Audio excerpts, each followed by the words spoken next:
في صفحة يا جماعة بتستخدم آيات الله، موسيقى وأغاني وراب، وبتتغنى بالقرآن.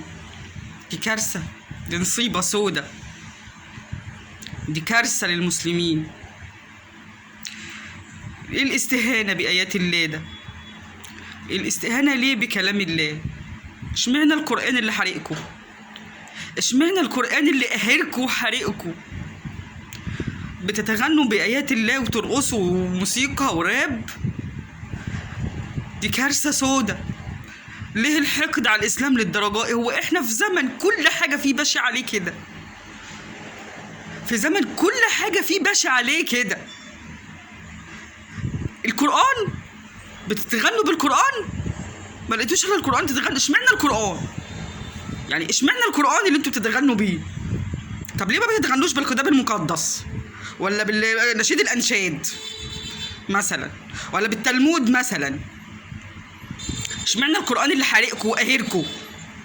ليه؟ عشان كلام الله؟ عشان هو الحق؟ عشان هو الحق المبين؟ ارحمونا واتقوا الله، اتقوا الله شوية، اتقوا الله، حرام عليكم. كتاب الله تهزأوا بيه، كتاب الله تتغنوا وتترقصوا بيه. حسبنا الله ونعم الوكيل، حسبنا الله ونعم الوكيل. المسلمين فين؟ المقيمين على الموضوع ده فين؟ فين الدولة؟ فين المسؤولين؟ فين الشيوخ؟ يا خالد يا جندي انت ويا سعد الدين الهلالي انتوا فين؟ مش سامعين حسكوا يعني؟ احنا مش سامعين حسكوا ليه؟ يا ازهر،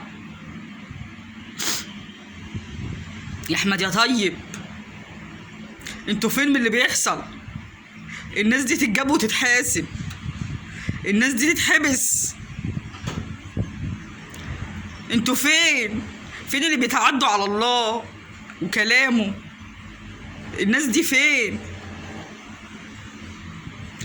ساكتين، مش سامعين لنا، مش سامعين لكم حس يعني مش سامعين لكم حس يعني. شيوخ العرب اللي بتطلع تدافع عن الممثلين اللي بتهد في ثوابت الدين، مش سامعين لكم حس.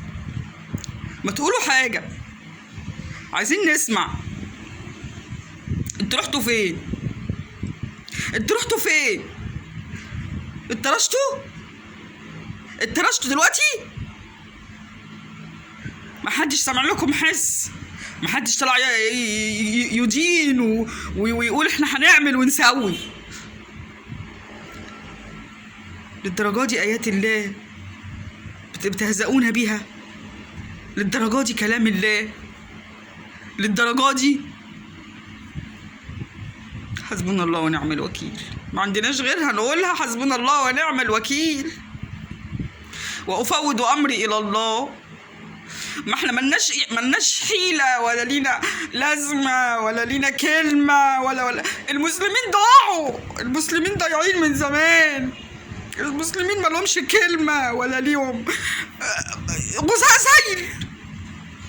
غثاء سيل زي ما النبي قال. ضعنا خلاص، ضعنا وما بلناش اي كلمة ولا لينا معنى، ولا احنا شوية فقاعة هوا، احنا فقاقيع هوا، بابلز طايرة كده في الجو، ملناش اي كلمة، ملناش اي قيمة. كله بيتكلم علينا وضايعين. هنفضل لحد امتى كده؟